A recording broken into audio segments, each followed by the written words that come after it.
ઓમ નમો નારાયણ. હું અરુણાબેન પી ગોસ્વામી સુરતથી તમારું સ્વાગત કરું છું અરુસ કિચનમાં. તો આજે આપણે બનાવશું કેરીને મિક્સ બધું નાખીને ઇન્સ્ટન્ટ અથાણું, એમ તરત તમે બનાવીને ખાઈ શકો એમ. તો એના સારું આપણે તો આ કેરી સુધારેલી લીધી છે, આ રીતની એક વાટકો ભરીને. તો આ રીતની તમે ખાટી કેરી કે કોઈ પણ કેસર કેરી કે ગમે એ કેરી લઈ શકો એમ. અને એક આપણે ગાજર આ રીતે ટુકડા કરીને લીધું, થોડાક આપણે મરચાં લીધા છે ને આ બહુ તીખા નથી, મીડિયમ મરચાં છે. થોડુંક આપણે લસણ ફોલીને આ રીતે 2 થી 3 ગાંઠિયા આ રીતે લીધું છે ટુકડા કરીને એમ. અને મસાલામાં આપણે 2 ચમચી આખા ધાણા લીધા છે, 2 ચમચી લીધી છે વરિયાળી, અને આ આપણે લીધા છે રાઈના કુરિયા 2 ચમચી જેટલા, અને 1 ચમચી જેટલા આખા મરી, અને આ આપણે લીધું છે કશ્મીરી મરચું તો 2 ચમચી. તો આ તીખું નથી હોતું, કલર માટે હોય. મીઠું તો 1 મોટી ચમચી મીઠું લીધું છે, તમે ટેસ્ટ પ્રમાણે મીઠું નાખી શકો. એવું લાગે કે ઓછું લાગે તો પાછું નાખી શકો એમ. થોડીક આપણે હળદર જોહે, અને થોડીક હિંગ લીધી છે આપણે, અને આ લાલ મરચાં લીધા છે વઘાર માટે.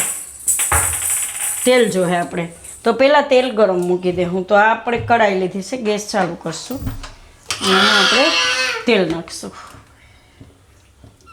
તો 1-1.5 ચમચા જેટલું તેલ આપણે નાખવાનું. આ તેલ આપણે સિમ્પલ લીધું ને તેલ ગરમ થાય ત્યાં સુધીમાં જે પીસવાના મસાલા છે એ પીસી લે હું. તો આમાં આપણે નાખી દઉં આ ધાણા અને તીખા અને વરિયાળી.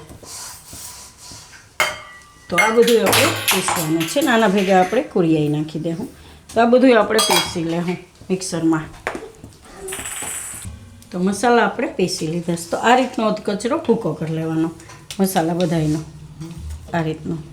તો તેલ હવે આપણું ગરમ થઈ ગયું છે. તો તેલ ગરમ થઈ જાય એટલે એમાં આપણે નાખીશું લસણ અને મરચાં અને લાલ મરચાં. આ બધું આપણે તેલમાં થોડીક વાર પાકવા દેવું.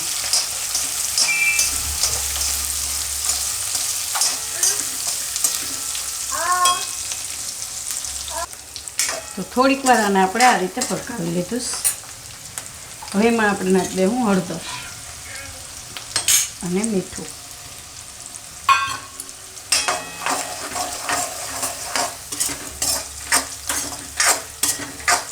તો ગેસ ધીમો પર નાખીશું. હાવ એમાં આ મસાલો પીસેલો બધો નાખી દેવું.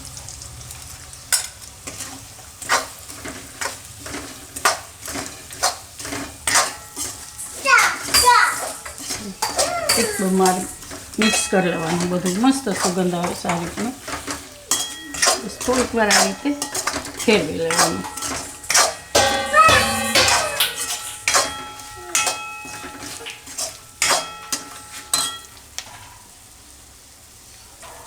થોડીક વાર મિક્સ કરીને અને આપણે બંધ કરી દઈએ. આપણને એવું લાગે કે તેલ ઓછું છે તો થોડુંક તેલ તમે આમાં ગરમ ગરમ હોય એમાં નાખી શકો એમ આ રીતે. કેમ કે જે આપણે મસાલા બધા મિક્સ થાય તો તમે પાછું તેલ ગરમ કરીને નાખી શકો ને એમને નહીં નાખી શકો. આ આપણે તરત ખાવાનું છે અને સ્ટોર કરવાનું નથી. થોડુંક તેલ નાખી દેવું એવી રીતે.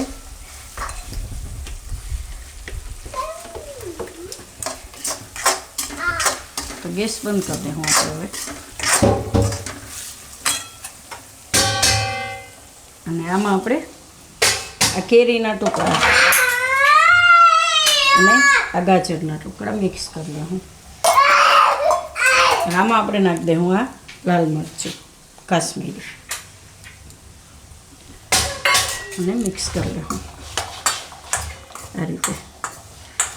હવે આપણે આ મસાલો ઠંડો થાય પછી આમાં મિક્સ કરવાનું છે, ગરમા ગરમ નહીં તો આપણું મરચું બળી જાય, આ કલર કાળો પડી જાય એનો. એટલે હંમેશા તમે લાલ મરચું અથાણામાં ગમે ત્યારે નાખો ત્યારે મસાલો વઘારેલો હોય ને ઠંડો થઈ જાય પછી જ નાખવાનો. તો આ મસાલો આપણે ઠંડો થવા દે, ઠંડો થવા દે હું એને. આ મસાલો આપણે ઠંડો થઈ ગયો છે. તો હવે આ બધો મસાલો આપણે આ કેરીમાં મિક્સ કરવાનો છે આમાંથી લઈને.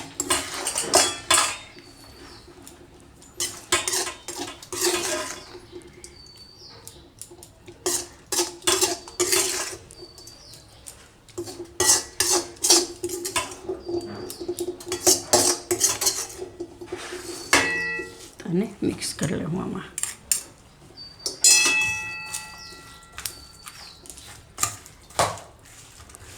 અને કોઈ પણ તમારે બોટલમાં ભરીને ફ્રીજમાં રાખી દેવાનું. તો અઠવાડિયું 10 દી 15 દી તમે બનાવીને ખાઈ શકો એમ આ રીતનું. ને તેલ વધારે તમને ભાવતું હોય તો વધારે તેલ થોડુંક નાખી શકો એમ. તો જે આ થોડુંક ઓલું થાય એટલે તેલ આમાં નીકળશે મસાલામાંથી.